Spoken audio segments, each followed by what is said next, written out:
put you where you are today is not going to be the same thing that's going to take you where you're meant to be tomorrow. It's just not going to happen. Instead, what you've got to be doing is learning something new about yourself, about your identity, about your self-awareness, about your personal growth, about your finances. You've got to pick a subject matter on a daily basis and learn more information about how successful people do those very same things. For example, if I was going to stay in the same financial position that I grew up in, I would listen to the people who put me in the financial situation to begin with. On the other hand, when I wanted to change my financial life, I began to listen to Steve Myrick, who some of you guys, for watching the videos, have heard me talk about before, my very first mentor. He's the one that told me one specific thing, and that is the difference between a rich man and a poor man is nothing more than the way they think.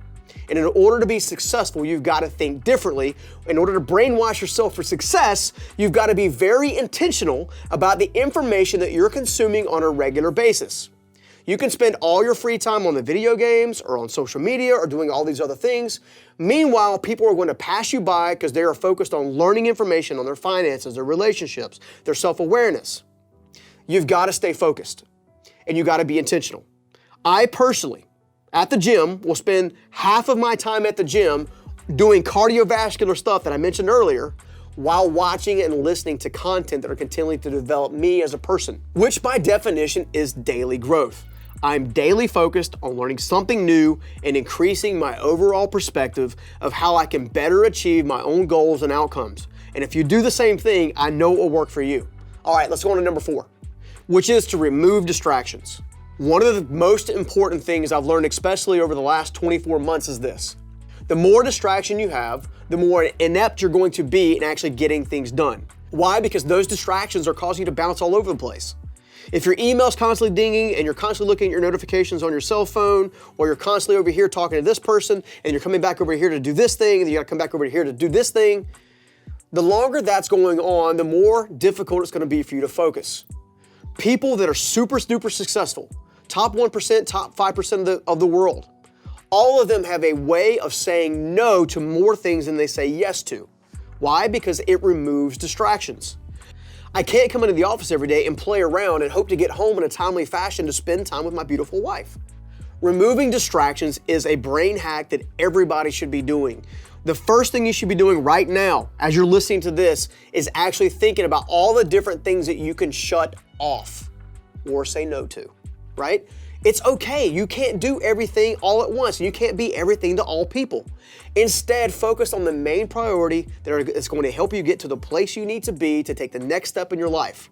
And then, if you're able, go back and do some of the things that were more fun and energetic and things of that nature, right? There is a price to be paid if you're going to have massive success in your life, and you've got to remove distractions to get there. Now, before we move on, consider doing me a favor, pretty please, with sugar on top and a little cherry. And that is subscribe to the channel, hit the bell to make sure you get notified anytime we got a new video coming out that's going to help you level up your life. All right, number 5, core objectives. What are core objectives? Core objectives are nothing more than the main priority first, okay? What do I need to do today to get the largest lift that's going to affect me tomorrow? So maybe I'm maximizing my time by saying no today that gives me more time tomorrow. Maybe I'm changing how I budget my money that's going to give me more seed money to utilize and invest tomorrow. Your core objectives are nothing more than the highest priority items. Now, the tricky part is making sure that the high priority items are in fact the high priority items. And you've got to be able to look through a lens in such a way that actually says, this objective is going to give me the greatest return of investment, ROI, time, talent, and resources. If I invest my time, talent, and resources here, I'm going to get a maximum output for my time, talent, and resources here. That's the definition of a core objective. But you've got to hone in on those to make sure that you're focused on the right ones to give you the right results. All right, number 6, diligence.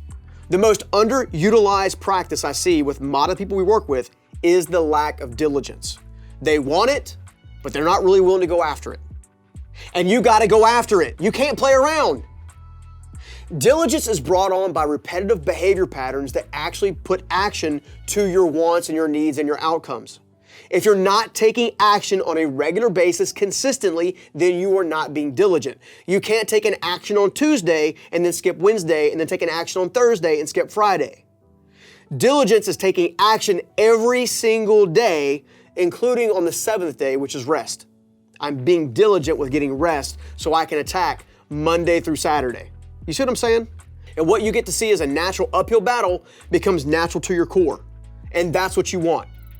Diligence is important because diligence is where the rubber meets the road and where you actually get things done. And if you're not getting things done, you're not going to have the results.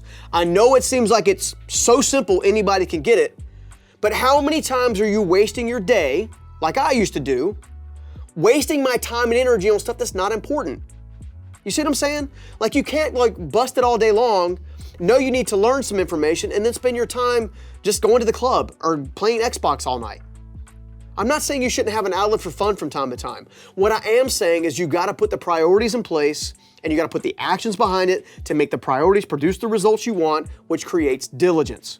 You can't play around. So stop playing around, don't play around. All right, number 7. One of the most underrated tools in brainwashing yourself for success is continually reflecting on where you're at, how you got there, and what needs to change. I have a daily reflection process that I ask myself, hey, look, how did the day go? What am I most proud of? What am I maybe not so encouraged by? Maybe something I didn't get done. What type of result do I want for tomorrow? Is there somebody I need to go say I'm sorry to? You see what I'm saying? You've got to learn to look at yourself objectively, like watching yourself on a movie screen as a character, right? So let's assume you're the narrator of the movie. Well, as the narrator of the movie, you're actively watching yourself as a character and the decision the character is making. Sometimes those decisions are great, sometimes those decisions aren't. But as a narrator, you can see further down the movie line than the person actually as the character. So you got to step outside of yourself and actually take the time to reflect. What do I want? What do I need? Who can I get encouraged by? What inspires me? How can I shape things differently? A great place to start is either a digital journal with your iPhone or your Google phone or something like that, or with an actual hand journal. I personally like a printed journal because I can actually put my own touch on it. And it's nice when somebody kind of comes along down the road, you can actually see your handwriting. Now, you may struggle like I do from time to time and have sloppy handwriting, so maybe the digital device is better. No matter what device, no matter what methodology you use, the point is to continually be reflecting on what could be done differently to propel you towards the place you want to be. Now seriously, if you're going to brainwash yourself for success, you have to get things in place that actually wrap up your mind in daily habits to become daily results. That's the best way to keep you moving forward, and if you want more information on how to do that, check out this video right here.